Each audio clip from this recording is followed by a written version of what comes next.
아멘.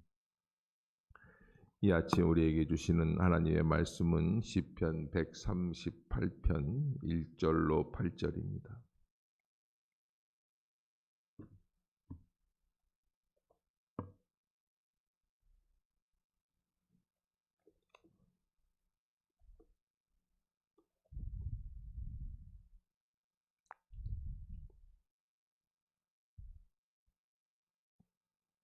시편 138편 1절로 8절 한 절씩 교독하겠습니다.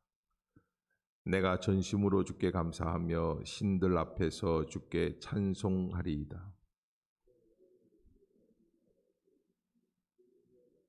성실하심으로 말미암아 주의 이름에 감사하오리니 이는 주께서 주의 말씀을 주의 모든 이름보다 높게 하셨습니다.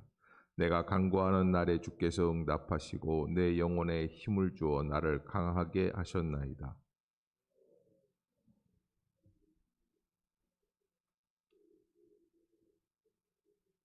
그들이 여호와의 도를 노래할 것은 여호와의 영광이 크심이니이다.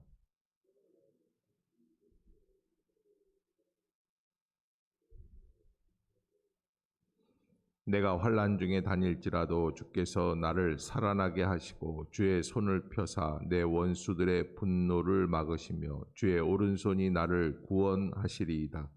여호와께서 나를 위하여 보상해 주시리이다. 여호와여 주의 인자하심이 영원하오니 주의 손으로 지으신 것을 버리지 마옵소서. 아멘. 할렐루야. 이 아침 죄전을 찾으신 여러분들에게 하나님의 은혜와 평강이 함께 하시기를 축원합니다. 우리 말씀 암송하도록 하겠습니다. 시험을 이기는 삶. 고린도전서 10장 13절 사람이 시작. 사람이 감당할 시험 밖에는 너희가 당한 것이 없나니 오직 하나님은 미쁘사 너희가 감당하지 못할 시험 당함을 허락하지 아니하시고 시험 당할 즈음에 또한 피할 길을 내사 너희로 능히 감당하게 하시느니라. 고린도전서 10장 13절 말씀. 아멘. 야고보서 1장 14절 15절.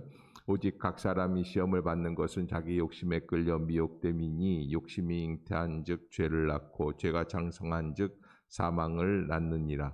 야고보서 1장 14절 15절 말씀. 아멘. 예, 감사합니다. 자, 오늘 시편 138편 다윗의 시라고 표제가 붙어 있습니다.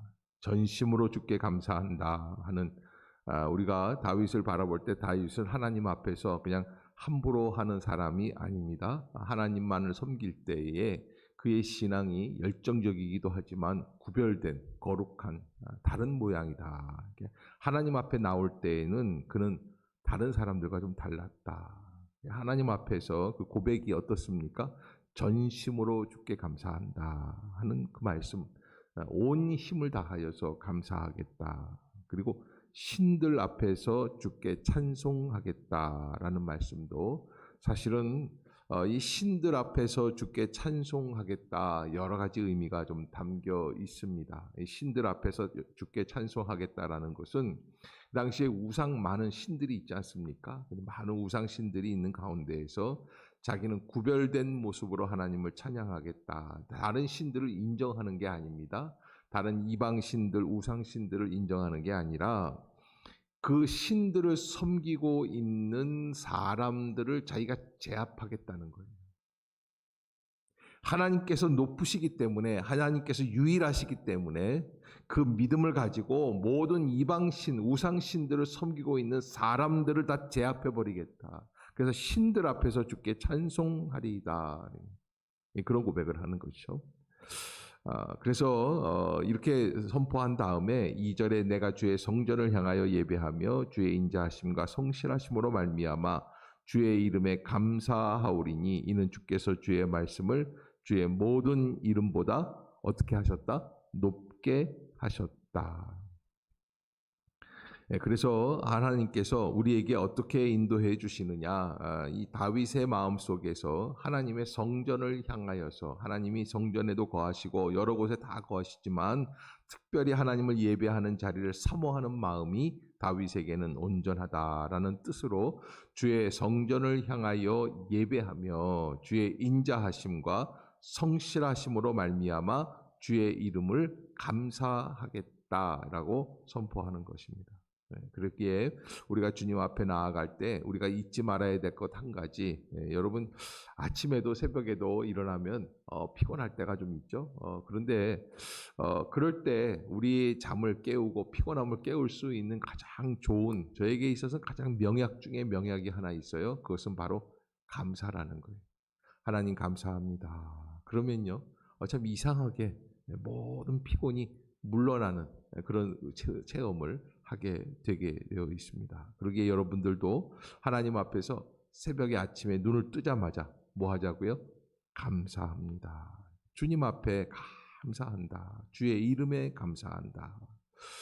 자, 그러기에 그렇게 말씀을 드리고서는 이제 다윗이 지금 하나님께 고하고자 하는 것을 하나님 앞에 3절에 기록을 하고 있는데, 내가 간구하는 날에 주께서 응답하시고 내 영혼에 힘을 주어 나를 강하게 하셨나이다. 우리 한번 같이 읽어볼까요? 시작.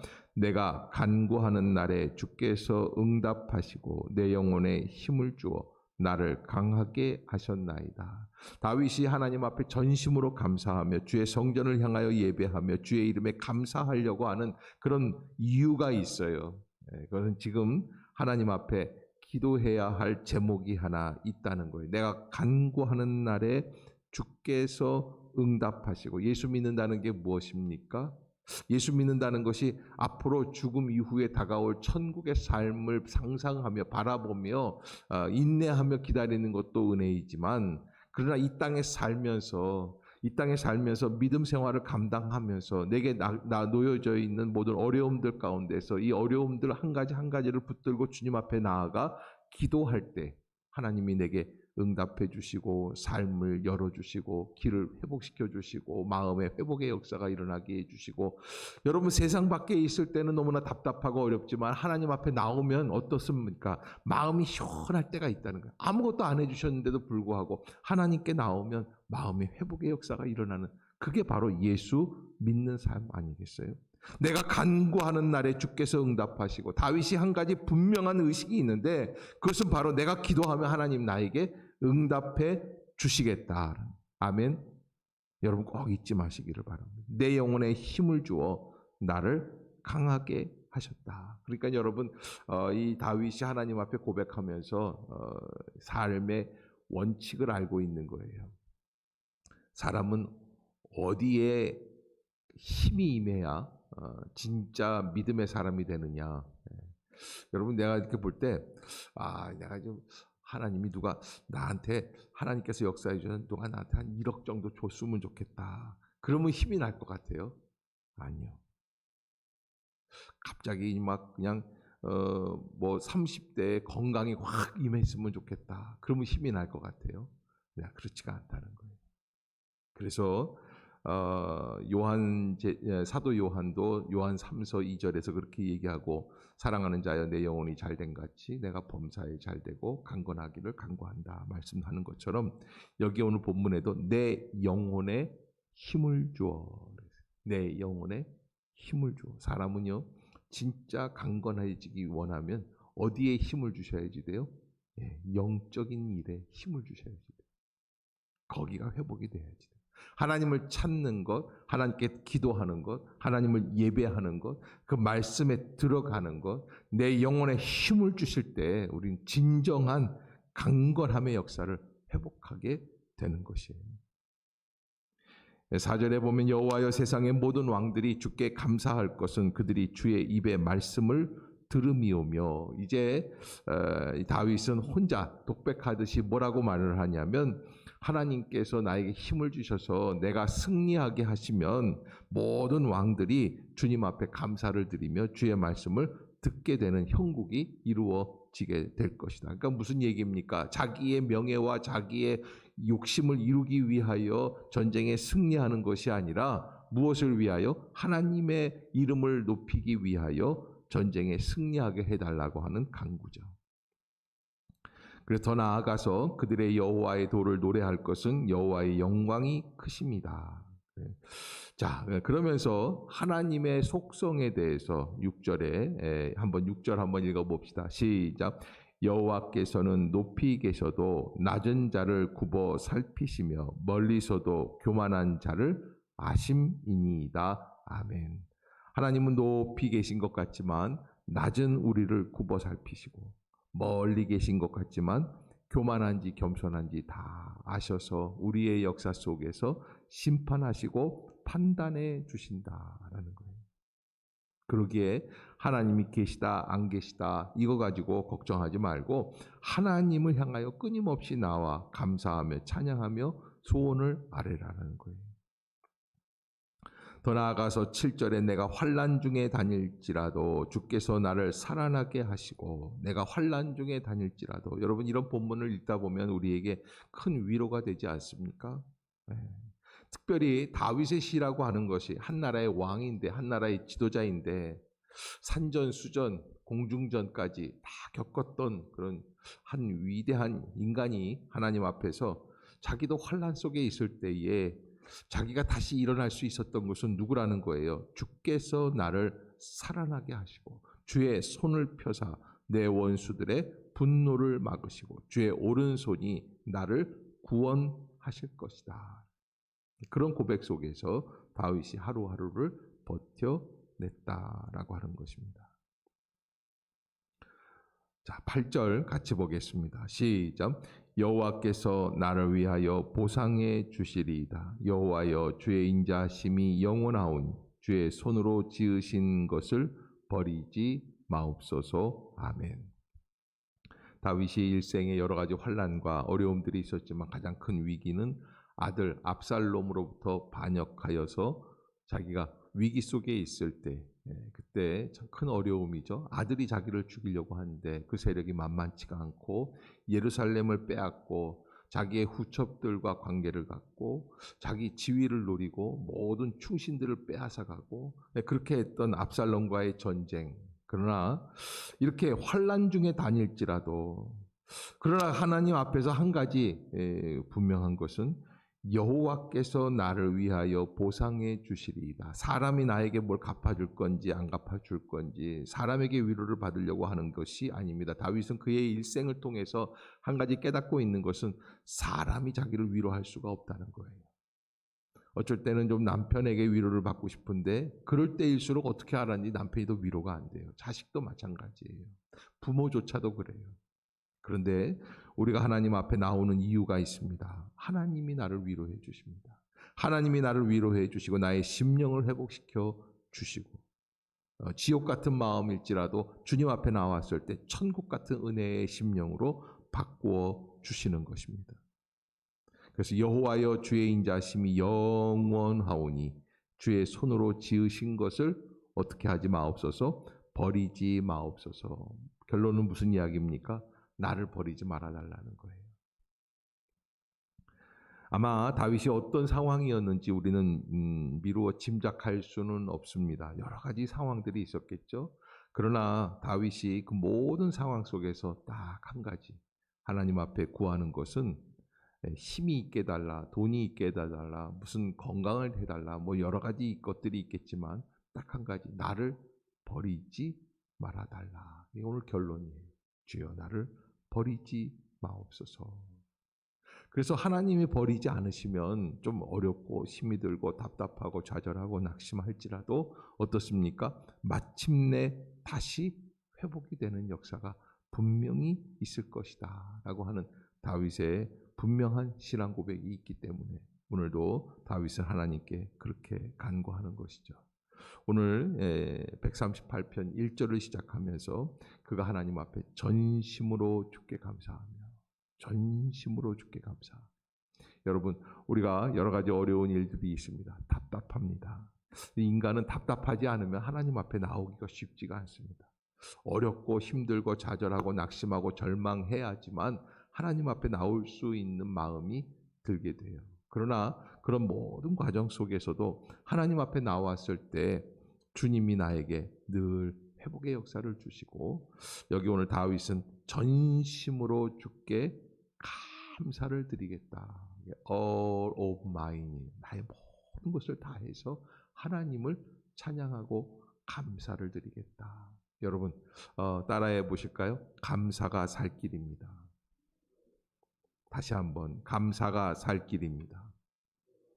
다시 한번 감사가 살 길입니다.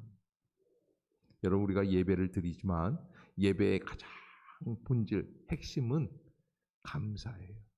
하나님 내가 주님께 감사합니다. 그 고백이 나의 심령이 감사함으로 바뀌는 거예요. 이 상황이 감사한 것임을 믿는 거예요. 하나님이 역사해 주시고 나아갈 길을 열어 주실 줄로 믿습니다. 그 은혜의 역사를 체험할 수 있기를 바라겠습니다. 시간이 조금 지나갔는데 사도행전 16장 빌립보 지하 감옥에서 매를 맞고 그리고 쓰러져 있는 바울과 실라, 그들이 밤중쯤 되어 정신을 차리고 깨어서 났는데 감옥에 갇혀 있는 거예요. 감옥에 갇혀 있는 그 모습이 비참하죠. 빌립보에 가서 교회를 개척하기 위해 예수 그리스도의 복음을 증거한 것밖에는 죄가 없는데, 그런데 감옥에 갇혀서 매를 맞고 그냥 엄청난 그런 기절해가지고 쇼크로 누워 있는데, 근데 자다가 이제 잠들어 지쳐서 쓰러졌던 거죠. 쓰러져서 기절했다가 깨어나는데, 그 뭐 지하 감옥이니까 밤인지 낮인지 알 수 없을 거예요. 근데 바울이 딱 일어나자마자 신라를 깨우고 뭐 하자? 우리 주께 찬양하자. 그래서 사도행전 16장에 보면 바울과 신라가 주님을 찬양하고 기도하는 것을 그 감옥 안에 있는 사람들이 다 들었더라. 그래요. 거기까지가 우리가 할 일이에요. 어떠한 어려운 일이 있어도 답답한 일이 있어도 나는 여호와를 찬양하겠다. 주님께 감사하겠다. 그러면 그때 어떤 일이 벌어집니까? 지진이 일어나는 거예요. 지각 변동이 일어나는 줄로 믿습니다. 하나님이 역사해 주시는 거예요. 우리가 감사할 때 하나님 주시는 은혜가 있어요. 역사가 있고 변화의 모습들이 있습니다. 그것을 바라보면서 주님 앞에 담대하게 나아갈 수 있는 모든 성도들이 되시기를 주의 이름으로 축복합니다. 기도하겠습니다. 사랑의 하나님 아버지, 은혜를 감사합니다. 이 아침도 저희의 마음을 열어주시고 성령의 능력으로 충만하게 해주시는 줄로 믿습니다. 전심으로 주께 감사하며 신들 앞에 주께 찬송하겠다고 고백하는 다윗의 고백과 같이 우리가 언제나 주님 앞에 나올 때마다 모든 것을 다하여 주님을 찬양하기를 원합니다. 감사드리기를 원합니다. 그 예배자의 마음을 잃어버리지 않게 하여 주시옵소서. 오늘도 하루 종일 주님과 동행하기를 원합니다. 주의 말씀에 사로잡히기를 원합니다. 주님의 역사가 나의 삶 속에서 이루어지는 것을 체험하기를 원하오니 주여 속히 역사하여 주시옵소서. 하루속히 코로나 바이러스 사태가 종식되게 해 주시옵소서. 아버지, 세계적으로 어려움이 있었던 이 모든 어려움이 안개 거치듯 거쳐가게 하여 주시고 경제가 회복이 되고 나라가 안정이 되게 하여 주시고 정치와 사회가 모두 안정이 될 수 있게 하여 주시옵소서. 우리 모든 성도들의 삶도 주님이 주관하여 주실 줄로 믿습니다. 하나님, 어두운 가운데, 절망 가운데, 좌절 가운데, 답답함 가운데 놓여있는 우리 성도들의 삶 속에서 주님 홀로 역사하여 주시옵소서. 마침내 하나님 앞에 최후의 승리자가 되게 하여 주시옵소서. 주님께서 오늘 하루도 지켜주실 줄로 믿습니다. 예수님의 이름으로 간절히 기도드리옵나이다. 아멘. 하늘에 계신 우리 아버지여, 이름이 거룩히 여김을 받으시오며 나라가 임하옵시며 뜻이 하늘에서 이룬 것 같이 땅에서도 이루어지이다. 오늘날 우리에게 일용할 양식을 주옵시고 우리가 우리에게 죄 지은 자를 사하여 준 것 같이 우리의 죄를 사하여 주옵시고 우리를 시험에 들게 하지 마옵시고 다만 악에서 구하옵소서. 내게 나라와 권세와 영광이 아버지께 영원히 있사옵나이다. 아멘. 이 시간 동성으로 기도할 때 주여 우리의 심령을 열어 주시옵소서. 성령의 능력으로 충만하게 하여 주시옵소서. 또 코로나 바이러스가 하루빨리 끝나게 해 주시고 모든 삶이 정상으로 돌아올 수 있도록 주께서 인도해 주시옵소서. 우리 성도들의 삶의 형편들을 주님이 붙들어 주실 줄로 믿습니다. 우리 한번 통성으로 기도하도록 하겠습니다. 사랑과 은혜가 충만하신 주여와 하나님